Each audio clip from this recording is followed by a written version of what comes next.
முதலாக பாஜக அரசு கதற ஆரம்பித்திருக்கிறது. பேச்சுவார்த்தைக்கு வந்திருக்கிறது.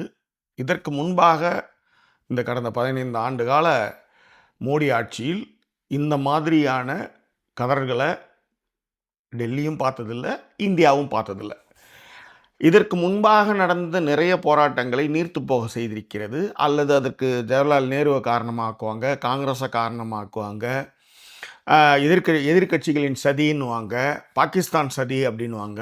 ஆனால் முதல் முறையாக மென்னியை பிடிக்கிற மாதிரி டெல்லியில் நடக்கிற மாணவர்களுடைய போராட்டம் மாறி இருக்குது, களம் மாறி இருக்கிறது. பிஜேபி மற்றும் மோடி அவருடைய அரசு ஏன் கதறுகிறது என்பதை இந்த வீடியோவில் நம்ம பார்க்க போகிறோம். அதற்கு முன்பாக இந்த தளத்தை இதுவரை சப்ஸ்கிரைப் பண்ணாதவங்க சப்ஸ்கிரைப் பண்ணுங்கள், லைக், கமெண்ட், ஷேர் பண்ணுங்கள். ஸோ விரிவான ஒரு பார்வைக்கு ஸ்டே டியூன் வித் அஸ்.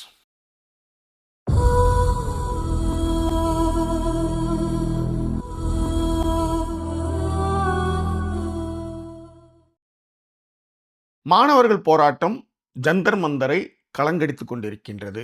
அந்த கலங்கடித்து கொண்டிருப்பதனுடைய எதிரொலியாக மும்பையிலும் மாணவர் போராட்டம் பற்றி எரிந்து கொண்டிருக்கின்றது. அப்படி ஒரு போராட்டம் தமிழ்நாட்டில் நடந்துவிடக்கூடாது என்பதற்காக தாவேக ஆட்சியினுடைய முதலமைச்சர் ஜோசப் விஜய் அவர்கள் என்ன பண்ணியிருக்காருன்னா, மெரினாவை பூட்டு போட்டு வச்சுருக்கார். எங்கேயாவது மக்கள் களத்தில் இறங்கி ஒன்று கூடிடக்கூடாது அப்படின்றதுக்காக மெரினாவுக்கு பலத்த போலீஸ் பாதுகாப்பு போட்டிருக்காங்க. அது மட்டும் இல்லை, மாணவர்களை பேட்ச் இல்லாத போலீஸ்காரங்க அடித்து துன்புறுத்திருக்கிறாங்க. அதை விட ஒரு பையன் மேலே ஏறி துப்பின வீடியோலாம் வேறு லெவலுக்கு அது வைரலாகிட்டு இருக்குது சமூக வலைதளங்கள். நான் ஏற்கனவே சொன்னதான், நீங்கள் எந்த சமூக வலைதளங்களை வைத்து பொய்களை கட்டமைக்கிறீங்களோ அதே சமூக வலைதளம் மூலமாக அந்த கட்டமைப்பு உடைக்கப்படும். அதுக்கு உதாரணம் 15 ஆண்டு கால மோடி சர்க்காரினுடைய ஆட்சியை சொல்லலாம். காரணம் என்ன அப்படின்னா, இவங்க எப்பயுமே குஜராத் மாடல் சிறந்தது அப்படின்னு ஒரு சைனாவுடைய ஒர்க்கெல்லாம் எடுத்துகிட்டு குஜராத் மாடல்னு சொல்லி ஒரு ஃபேக் நரேட்டிவ் செட் பண்ணி தான் அவங்களார வந்தாங்க. இப்போ மெயின்ஸ்ட்ரீம் ஊடகங்கள் எல்லாமே அமைதி காத்து கொண்டிருக்கின்றன. அதாவது டெல்லி ஜந்தர் மந்தரில் நடக்கிற போராட்டங்களை அவங்க கவர் பண்ணவே இல்லை. ஆனால் இந்த சமூக வலைதளங்களில் இருக்கக்கூடிய செயல்பாட்டாளர்கள் இருக்காங்க இல்லையா, அவங்க எல்லாருமே களத்தில் இறங்கி சின்ன சின்ன பசங்க எல்லாருமே அவங்கவுங்க ஐடிக்கள் மூலமாக அந்த கேள்விகளை எழுப்ப ஆரம்பிச்சிட்டாங்க. இந்த போராட்டம் எதன் காரணமாக தோற்றுவிக்கப்பட்டது? ஓகே, அதாவது பசங்க நீட் தேர்வு, இந்த நீட் தேர்வை பொறுத்தவரையிலையும் அவங்க என்ன செய்கிறானுங்கன்னா, நான் ரொம்ப நேர்மையாக படிக்கிறேன், நேர்மையாக அதற்கான நேரத்தை செலவு பண்ணுறேன், உயிரை கொடுத்து படிக்கிறேன். ஆனால் ஜஸ்ட் லைக் தட்டாக நீங்கள் நீட்டு வினாத்தாள்களை வெளியாகுது, ரிலீக் ஆகுது அப்படின்னு ரொம்ப அசால்ட்டாக போகிறீங்க. அதனால் இந்த நீட்டு வினாத்தாள் கசிவுக்கு பொறுப்பேற்று கல்வி அமைச்சர் தர்மேந்திர பிரதான் பதவி ராஜினாமா செய்யணும், அவருடைய பதவியை ராஜினாமா செய்யணும் அப்படின்ற ஒரு கோரிக்கையும், பாதிக்கப்பட்ட மக்களுக்கு, மாணவர்களுக்கு இழப்பீடு வழங்கணுன்றதும், இந்த நீட் தேர்வு கசிவின் காரணமாக மன உளைச்சலில் ஒரே மாதத்தில் 12க்கும் மேற்பட்ட மாணவர்கள் மரித்து போனார்கள். அதுதான் இந்த போராட்டத்தினுடைய பேஸ். ஆனால் நீங்கள் சொன்னால் நம்ப மாட்டீங்க, 2017 நாம் நீட்டு என்பது ஒரு மிகப்பெரிய கொள்ளை, அந்த நுழைவுத் தேர்வை முற்றிலுமாக ரத்து செய்ய வேண்டும் அப்படின்றது தான் நம்மளுடைய போராட்டம். ஆனால் அந்த நேரத்தில் அது ஜல்லிக்கட்டு போராட்டமாக மாறி மாட்டுக்காக சண்டை போட்டு மனிதர்களுடைய எதிர்காலங்களை தொலைத்து இன்றைக்கி தமிழ்நாட்டில் மட்டுமே நீட்டு தேர்வு தோல்வியின் காரணமாக ஒரு 20-30 பசங்க கிட்ட இறந்து போயிருக்காங்க. ஒரு சின்ன பொண்ணு கூட அந்த லிஸ்ட்டை போட்டுச்சு. அதில் முதலாக இதற்கு பலியானது அனிதாவினுடைய மரணத்துக்கு பிறகு தான் நீட் எதிர்ப்பு பல்வேறு இடங்களில் பூமாச்சு. ஆனால் அன்னைக்கு வட மாநிலங்களில் இருக்கக்கூடிய மாணவர்கள்லேருந்து எல்லாருமே கை கோர்த்துருந்தாங்கன்னா, இன்றைக்கி நீட் என்ற எமன் ஒழிந்து நிறைய பேர் நம்ம அதாவது முக்கியமாக பசங்களை காவு கொடுத்துருக்க வேண்டிய அவசியம் இல்லை. ஆனால் அந்த நேரத்தில் வட மாநிலத்தில் இருக்கிறவங்க அதை ஒரு பெரிய விஷயமாகவே எடுத்துக்கல. எப்பயுமே லேட் பிக்கப் தான். எப்பொழுதுமே முதல் முறையாக இந்திய அளவில் நுட்பமாக அதை புரிந்து கொண்டு எதிர்ப்பு தெரிவிக்கிறது தமிழ்நாடு தான். ஆனால் இன்றைக்கி வட மாநிலங்கள் மிகப்பெரிய போராட்டத்தை சந்தித்து கொண்டிருக்கும் பொழுது தமிழ்நாட்டில் ஜனநாயகன் படத்துக்கு FDFSக்கு 190 டிக்கெட்டை எதுக்கு நீ 500 விற்கிற அப்படின்னு சண்டையை வந்து போட்டிருக்காங்க. அது மட்டும் கிடையாது, அந்த தேட்டர் ஒன்று சொல்கிறாரு, 190 விற்க சொன்னதே வந்து உங்கள் பட தயாரிப்பாளர் தான் அப்படின்னு சொன்ன வீடியோ நீங்கள் பார்த்துருப்பீங்க. அது மட்டும் இல்லை, அவர் தான் இப்போ தமிழ்நாட்டினுடைய பிரதிநிதி, அதாவது பட தயாரிப்பாளர் தான் தமிழ்நாட்டுடைய பிரதிநிதியாக டெல்லியில் இருக்கார். ஓகேவா? ஸோ எந்த ஊரில் வந்து நீட்டுக்கான எதிர்ப்பு இருந்ததோ, ஆனால் அதே ஊரில் இன்றைக்கி வந்து ஜனநாயகன் படத்துக்கு FDFS பார்க்குறதுக்கான முயற்சிகளில் ஒரு பக்கமான நான் எல்லா இளைஞர்களும் சொல்ல ஒரு பக்கமான இளைஞர்கள் இறங்கியிருக்காங்கன்றதும், இந்த விஷயத்தில் வந்து வடமாநிலத்து மாணவர்கள் வந்து களத்தில் இறங்கிட்டாங்க அப்படின்னு நிறைய பாராட்டுக்களை வாசிச்சிட்ருக்காங்க. அதில் உண்மை இல்லாமல் இல்லை. ஆனாலும் 1871 பிராமணர்கள் மட்டும்தான் வந்து கல்வி அறிவில் வந்து முன்னணியில் இருக்காங்க. ஆனால் பெரும்பான்மையான மக்கள் கல்வி இல்லாமல் என்ன கஷ்டப்பட்டுட்டு இருக்காங்க. இவர்கள் தான் வந்து அரசு பதவிகளில் வந்து சுகபோகமாக வாழ்க்கையை வாழ்ந்துட்டு இருக்காங்கன்னு பிரிட்டிஷ்காரன் கணக்கெடுத்து சொன்னப்போ தான் இடஒதுக்கீட்டினுடைய தேவையை இந்தியாவில் எல்லாரும் உணர்றாங்க. அந்த நேரத்தில் தான் ஜஸ்டிஸ் பார்ட்டி, நீதி கட்சிகள் எல்லாம் வந்து உருவாகி கல்விக்கான முக்கியத்துவத்தை கொடுக்க ஆரம்பிக்கிறாங்க. ஆக முதல்ல இந்த மாதிரி விஷயங்களை வந்து கண்டுணர்ந்து அதற்கான எதிர்ப்புகளை தெரிவித்து, அதனால தான் இன்றைக்கி 5 வருடங்கள் சிறப்பாக முன்னாள் முதலமைச்சர் மு க ஸ்டாலின் அவர்கள் ஆட்சி செஞ்சும் அவங்கள நகர்த்துறதுக்கான காரணம், திமுக எதிர்த்தது எல்லாமே ஆதிக்க மனப்பான்மை கொண்ட சாதியினரை. அதனால தான் ஓட்டு மொத்தமாக சேர்ந்து சோழியை முடித்தாங்கன்னு வச்சுக்கோங்களேன். அதனால் ஒன்றும் பிரச்சனை கிடையாது. பாதிக்கப்பட போகிறது சோழியை முடித்தவங்களுடைய பிரச்சனைகள். இப்போ உதாரணத்துக்கு நம்ம வந்து சொகுசு வாழ்க்கை ஒன்று வாழ்ந்துட்டு இருக்காங்க, ரைட்டா? ஆனால் தாவேக்கா வந்ததுக்கு பிறகு பார்த்தீங்கன்னா சோழிங்கநல்லூர் நடு ரோட்டில் வந்து நிற்கிறான், பொட்டி பொடிக்கெல்லாம் எடுத்துக்கிட்டு கரண்ட் இல்லை அப்படின்ட்டு. ஆனால் தாவேக்காவுக்கு ஓட்டு போடுங்க அப்படின்னு சொன்னதெல்லாம் யாருன்னு பார்த்தீங்கன்னா, வெளிநாட்டில் இருந்துக்கிட்டு கரண்ட்டே போகாத ஊரில், தண்ணி பிரச்சனையே இல்லாத ஊர்லேருந்து வந்து உங்களை வந்து பிரெயின் வாஷ் பண்ணி ஓட்ட போட சொன்னான். அப்போ அதை வந்து ஐடி நிறுவனங்கள் இருக்கிறவங்களும் வந்து என்னன்னா அதை செய்ய ஆரம்பிச்சாங்க. இப்போ சோழிங்கநல்லூர் இருக்கிறவங்க வந்து கிராமத்திலேருந்து, டால்மியாபுரத்துலேருந்து, திருநெல்வேலியிலேருந்து, இல்லை வந்து ஒட்டப்பிடாரத்துலேருந்து தான் வந்து அங்கே வேலை செஞ்சுட்ருக்கான். ஐடியில் வேலை செஞ்சுறவன் தான் சுத்தமாக வந்து சோழிங்கநல்லூர் சுற்றி இருந்தாகணும். அவன் தான் அங்கே இருக்கிறான். அப்போ நீங்கள் எந்த அளவுக்கு ஒரு அஜெண்டாவை நம்பி நீங்கள் வந்து ஓட்டு போட்டீங்களோ அதனுடைய எஃபெக்ட் தான் இது. அதே தான் நீட்டு எதிர்ப்புக்காக 2017 வந்து நம்ம வந்து மிகப்பெரிய போராட்டத்தை பண்ணும்போது ஜல்லிக்கட்டு போராட்டமாக அது ஜல்லிக்கட்டுக்கு கொடுத்த முக்கியத்துவத்தை நீட்டுக்கு கொடுத்துருந்தா இன்றைக்கி இவ்வளோ பேர் வந்து போயிருக்க மாட்டாங்க. இதே தான் இன்றைக்கி முழித்து கொண்ட அதே வடமாநில மாணவர்கள் நம்ம வந்து 1967 வந்து ஹிந்திக்கான போராட்டத்தை பண்ணோம். இருமொழி கொள்கை தான் சிறந்ததுன்ட்டு. அது ரொம்ப லேட்டாக வந்து பால்தாக்கரேவிலேருந்து அவங்க பிள்ளைங்கள்லேருந்து உணர்ந்து இன்றைக்கி ஆமாம் நீங்கள் சொன்னது கரெக்டு அப்படின்னு இன்றைக்கி நம்புகிறாங்க. ஆக முதல் குரல் விசில் ப்ளோயராக எப்பயுமே தமிழ்நாடு தான் இருக்கும்.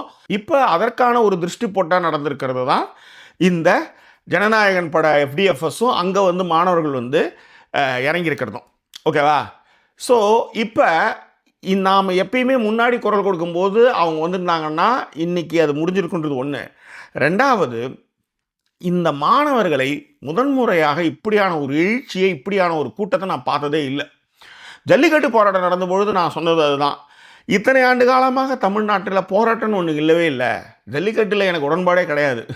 மாடுபிடிலாம் வந்து ஒரு வீரமாடா, ஒரு ஒரு வாயிலாஜ் இவனை அடக்கிறேன்னு சொல்லி விட்டுட்டு அதை அடக்கிறலாம் வீரமா? அன்றைய காலகட்டத்தில் பொழுது போல் ஏதோ பண்ணிகிட்டு இருந்தான். இன்றைக்கி உங்களுக்கு ஏகப்பட்ட விஷயங்கள் கற்றுக்கிறதுக்கான நிறைய விஷயங்கள்லாம் வந்திருக்கும் பொழுது மாடுபிடிக்கான விஷயமும் ஜல்லிக்கட்டுக்கும் அவ்வளோ பெரிய மனித உழைப்பை வந்து இங்கே வந்து போட்டாங்க. அதில் எனக்கு உடன்பாடு இல்லாட்டாலும் ஒரு போராட்ட வடிவத்திற்கு ஒரு சொஃபஸ்டிகேட்டடான ஒரு இடத்துல இருந்து மக்கள் வந்திருக்காங்களேன்னு நான் சந்தோஷப்பட்டேன். அப்படியான ஒரு விஷயந்தான் இன்றைக்கி டெல்லியில் ஜந்தர் மந்தரில் நடந்துகிட்டு இருக்கு. காரணம் என்னென்னா, நானும் ரொம்ப நேர்மையாக இருக்கேன், நான் ரொம்ப நேர்மையாக படித்தேன். ஆனால் இந்த நீட்டு வினாத்தாள் கசிவுக்கு யார் பொறுப்பு? அவங்க பொறுப்பேற்று பதவி விலகணும். அது மட்டும் இல்லை, பாதிக்கப்பட்ட மக்களுக்கு, மாணவர்களுக்கு இழப்பீடு தரணுன்றது அவங்களுடைய கோரிக்கையாக வச்சுருக்காங்க. ஆனால் தமிழ்நாடு என்ன செய்யுதுன்னா அதுலேருந்து முற்றிலும் வேறுபட்டு 2017 நீட்டே வேணாண்டுது. நீட்டு என்பது பல கோடி கணக்கான முதலீடுகளை போட்டு இங்கே வந்து ஒரு மிகப்பெரிய ஒரு ஸ்கேம் ஒன்று நடந்துக்கிட்டு இருக்கு அப்படின்றத முன்னாடியே வெளிச்சம் போட்டு காட்டினது மட்டுமல்ல, அந்த நீட்டுக்கு எதிரான ஒரு போரையே தொடங்குச்சு. ஆனால் அதனை ஜாதி ரீதியாக அதை நீர்த்து போக வச்சாங்கன்னு வச்சுக்கோங்களேன். அதற்கான பலனை இன்றைக்கி அவங்க அனுபவிச்சுட்ருக்காங்க. அதில் நீர்த்து போனது மட்டும் இல்லை, அந்த விஷயங்களை நம்பினாங்கல்ல, அவங்களும் இன்னைக்கு நீட்டின் மூலமாக நிறைய பேர் பாதிக்கப்பட்ட குடும்பங்கள் நிறையவே இருக்குது. மிக முக்கியமாக கிராமப்புற ஏழை மாணவர்களுடைய அந்த கனவு சிதைக்கப்பட்டிருக்கிறது. இந்த போராட்டத்தை தான் வந்து பிஜேபி அரசாங்கம் எதிர்பார்க்கவே இல்லை. ஏனென்றால் மாணவர்கள் இப்படி ஒன்று கூடுவாங்கன்னு நினைக்கவே இல்லை. அந்த மாணவர்கள் கூட்டத்தில் தன்னெழுச்சியாக எல்லாரும் உள்ளார வந்து கலந்துக்க ஆரம்பிக்கிறாங்க. ஓகேவா? இப்படியான ஒரு ப்ரொட்டஸ்ட் வந்து டெல்லி கடந்த 15 ஆண்டு காலத்தில் பார்த்ததில்ல. விவசாயிகள் போராட்டம்னு என்னென்னோ நடந்தது, அதெல்லாம் நீர்த்து போக செய்வாங்க. அதை விட குண்டு வெடிப்பே நடந்தால் கூட அசால்ட்டாக இது பாகிஸ்தான் சதின்னுவாங்க. வேறு ஏதாவது ஒரு பிரச்சனை இந்த இடத்துல ஏன் காவா அடைச்சிச்சுன்னா நேரு வந்து ஒழுங்காக பண்ணிட்டு போகலாம், அதனால தான் இவ்வளோ பிரச்சனை அப்படின்னு இந்த 15 ஆண்டு காலமாக அவங்க ஒரு கதை ஓட்டிட்டு இருந்தாங்கல்ல, இந்த கதையை அவங்களால ஓட்ட முடியல. அதாவது இந்த நீட்டு தலைநகரில் நடந்துக்கிட்டு இருக்கும்பொழுது கூட வந்து காங்கிரஸ் அதில் வந்து இறங்கவே இல்லை. காங்கிரஸ் அதில் களத்தில் இறங்கிருக்கணும்ல, இறங்கவே இல்லை. ஆனால் 18 நாட்களுக்கு மேலாக போராட்டம், உண்ணாவிரத போராட்டங்கள்லாம் நடந்துகிட்டு இருக்கு. அதாவது 16 நாட்களில் வந்து காந்தி வந்து பிரிட்டிஷ்க்கு எதிராக வந்து உண்ணாவிரத போராட்டத்தை பண்ணும்போது அவன் காது கொடுத்து கேட்டான். ஆனால் இந்த 18 நாட்களுக்கு மேலே சோனம் வாங்சுங்லாம் வந்து மிகப்பெரிய உண்ணாவிரத போராட்டம் இருக்கிறாரு. ஆனால் அதற்கு வாயே திறக்காத நடிகர் நடிகைகள், மெயின்ஸ்ட்ரீம் ஊடகங்கள் எல்லாமே இருந்து இந்த அளவுக்கு மக்கள் எழுச்சியும் மாணவர்கள் எழுச்சியும் வர்றதை பார்த்ததுக்கு அப்புறம் தான் காங்கிரஸ் தலைவர், எதிர்கட்சி தலைவர் ராகுல் காந்தி வந்து பிரதமர் வீட்டுக்கு எதிர்க்க உட்காந்து மூக்கில் வந்து பல்லாக்கு போட்டு போனார்னு வச்சுக்கோங்களேன். ஆனால் நல்லா யோசிச்சு பாருங்கள், இப்படியான ஒரு விஷயத்துக்கு இதுவே அவர் வந்து திமுக கூட்டணியில் இருக்கும் பொழுது என்ன அவர் இப்படி ஒரு நிலையை சந்தித்திருந்தார்னா இந்நேரம் தமிழகத்தில் இவங்க சொல்கிற அதே கொத்தடிமைகள் உணர்ச்சி பொங்க இதற்கு வந்து எதிர்வினையாற்றிருப்பாங்க. ஆனால் பார்த்தீங்கன்னா காங்கிரஸ் கட்சின்னு ஒன்று இங்கே இருக்கா, அவர்களுக்கான தலைவர் அங்கே அடிபட்டிருக்காரு, அதற்கான எதிர்ப்போ இல்லை வந்து ஒரு வன்மையான கண்டனங்களோ ஒரு சாலை மறியலோ எதுவுமே இங்கே இல்லை. இது மட்டும் இல்லை, பிரதமர் வீட்டு எதிர்க்க ராகுல் காந்தி வந்து டமால் ஐயோ இது மக்கள் பிரச்சனை பெருசாக போயிட்டுருக்கு, நம்ம தலைநகரில் எதிர்கட்சி தலைவராக இருக்கும், நாம் போய் இதில் களத்தில் இறங்கினா நம்மளை வந்து ஆப்படிச்சிடுவாங்கன்னு சொல்லி இதனால் வரை கண்டுக்காத அவர் திடீர்னு போய் பிரதமர் வீட்டு உள்ளார உட்கார கைகளை பாய் மூக்கில் வந்து பல்லாக்கு போட்டு அவர் அனுப்பும் பொழுது அவருடைய நண்பராக, அதாவது கரூர் ஸ்டாம்பைடில் வந்து உடனே வந்து கால் பண்ணி பேசின ராகுல் காந்தி யாருக்கு பேசினார், அக்கௌண்டபிள் எடுத்துக்காமல் போனார் இல்லையா தமிழ்நாட்டினுடைய முதலமைச்சர் ஜோசப் விஜய் அவர்கள், அவருக்கு வந்து ஃபோன் பண்ணி பேசுகிறார் யார் ராகுல் காந்தி. அதன் பிறகு பதவியேற்பு விழாவில் கூட வந்து உட்காந்தார். ஆனால் அவர் அங்கே உதவ வாங்கிட்டு இருக்கிறாரு, போராட்டத்தில் கலந்து பிரச்சனை பண்ணிட்டு இருக்காரு. இவர் என்னடான்னா இங்கே ஜனநாயகன் படத்தினுடைய டீசரை ரிலீஸ் பண்ணிட்டு இருக்காருன்னு வச்சுக்கோங்களேன். அதனால தான் எப்பயுமே நீங்கள் நிறைய நல்லது செஞ்சுட்டே இருக்கீங்கன்னு வச்சுக்கோங்களேன், அது வந்து வேஸ்ட்டாக போயிடும். அந்த நேரத்துக்கு ஏற்ற மாதிரி உதவிகள் கேட்டு நீங்கள் செய்யும்போது பார்த்தீங்கன்னா அதுக்கு வேல்யூ இருக்கும். அதாவது ராகுல் காந்தியை திமுக தலைவர் ஸ்டாலின் அவர்கள் வந்து அப்படி பார்த்துக்கினார். ஆனால் நீங்கள் வந்து அங்கே வந்து அடிபட்டு இருக்கும் பொழுது இங்கே அதை பற்றின ஒரு கண்டன அறிக்கை கூட கிடையாது. அது மட்டும் இல்லை, தாவேக்கா சைட்லேருந்து மோதல் தவிர்த்திருக்க வேண்டும்னா என்ன மோதல் எனக்கு புரியவே இல்லை. ஒன்றும் இல்லாமல் என் வந்து நின்றுக்கிட்டு எல்லா பசங்களும் வந்து மோதலுக்கு வந்து வேணுனே வந்து நிற்கிறாங்க. அவனுடைய உரிமை பறிக்கப்பட்டிருக்கிறது. ஜனநாயகம்ன்ற ஒரு நாட்டில் டெமோக்ரஸிலாம் வந்து பேசுகிறான், அவனுடைய குரல் வலை நெருக்கப்படுது. அது மட்டும் கிடையாது, லத்தியில் வந்து கம்பி வச்சு ஆணிலாம் வச்சு அடிச்சிருக்கிறாங்க. மிக மோசமான தாக்குதல்களை பண்ணியிருக்காங்க. தமிழ்நாட்டிலையும் பார்த்தீங்கன்னா பேட்ச் இல்லாத போலீஸ்காரங்களாம் வந்து அடிச்சிருக்கிறாங்க. அது மட்டும் இல்லை, இன்றைக்கி செய்தியில் பார்த்தீங்கன்னா ஒரு பொண்ணு வந்து ஒரு பெரிய வேனு, மக்கள் வந்து போராட்டம் பண்ண மாணவர்கள் வந்து அழைச்சிட்டு போகிற வேனை வந்து தனி ஒரு பெண்ணாக வந்து முதல் நிற்கிற அவன் என்னை ஏற்றிட்டு போ அப்படின்ற அளவுக்கு இன்று வந்து வேற லெவலுக்கு அந்த ப்ரொட்டஸ்ட் போயிட்டுருக்குது. ஓகேவா? இதே மாதிரி பார்த்தீங்கன்னா தாய்லாந்து வியட்நாம் போர்லேயோ வந்து ஒரே ஒரு ஆள் வந்து டேங்க் எதிர்க்க ஒரு பொண்ணு நிற்கும். அந்த மாதிரியான ஒரு காட்சின்ட்டு நீங்கள் சமூக வலைதளங்களில் பேசிகிட்டு இருக்காங்க. அந்த அளவுக்கு வந்து போயிட்டுருக்கு ப்ரொட்டஸ்ட். ஆனால் மெயின் ஸ்ட்ரீம் ஊடகங்கள் வந்து அதை கவர் பண்ணலை. மக்கள் வந்து சோறு தண்ணிக்கெலாம் இல்லை, நான் படித்த படிப்பு, நான் உயிரை கொடுத்து படிக்கிறேன், அதுக்கு பொறுப்பான நீங்கள் ஏன் பொறுப்பாக அந்த வினாத்தாள்களை கசியாமல் வச்சுருக்கிறது தானே உங்கள் பொறுப்பு. ஆனால் இதை வந்து இதில் ஏன் இவ்வளோ குளறுபடி? அது மட்டும் இல்லை, சிபிஎஸ்சி எக்ஸாம்லேயும் வந்து பார்த்திங்கன்னா ஏகப்பட்ட மாணவர்களுடைய உழைப்பும் ரத்தமும் வீணாச்சு. அதனால தான் நான் சொன்னேன், இன்றைக்கி போராட்டத்தில் ஈடுபட்ட மாணவர்கள் எல்லோருமே என்ன பார்த்தீங்கன்னா நல்ல சொஃபிஸ்டிகேட்டடான ஜாதியில் பிறந்து படித்தவங்க. நல்லா கேட்டுக்கங்க. ஆனால் இந்த இடத்துல பார்த்தீங்கன்னா பீகாரோ, உத்தரப்பிரதேசத்தோ, மத்திய பிரதேசத்திலோ இருக்கக்கூடிய ஒடுக்கப்பட்ட சாதியை சேர்ந்த மாணவர்கள் அங்கே இல்லை. அவங்க எல்லாம் வேலைக்கு இங்கே வந்துட்டு இருக்காங்க. ஆனால் இப்பயாவது உங்களுக்கு அது புரியுதில்ல, நீங்கள் யாரையெல்லாம் கொண்டாடினார்களோ அவங்க உங்களுடைய எதிர்காலத்தை அவங்க எப்படி கேள்விக்குறியாக வச்சுருக்காங்க. நான் திரும்பவும் சொல்கிறது அதுதான். பாசிசம் என்பது என்னென்னா, ஃபஸ்ட்டு வந்து எல்லாரையும் அடிக்கிறப்ப சந்தோஷமாக இருக்கும்.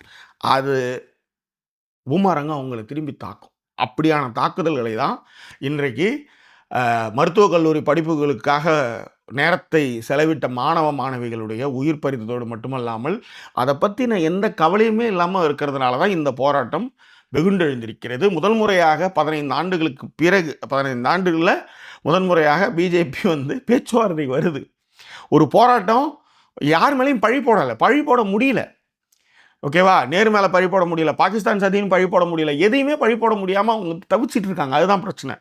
ஸோ இந்த இடத்துல தான் மாணவர்கள் வந்து களத்தில் இறங்கி அந்த கதைகள், அதாவது மாணவருடைய கதைகள், நடந்த விஷயங்கள் இதெல்லாம் வந்து தனி வீடியோவாகவே போடணும். ஆனால் முதன்முறையாக ஒரு போராட்டம் இந்திய அளவில் திரும்பி பார்க்க வைத்திருக்கிறது.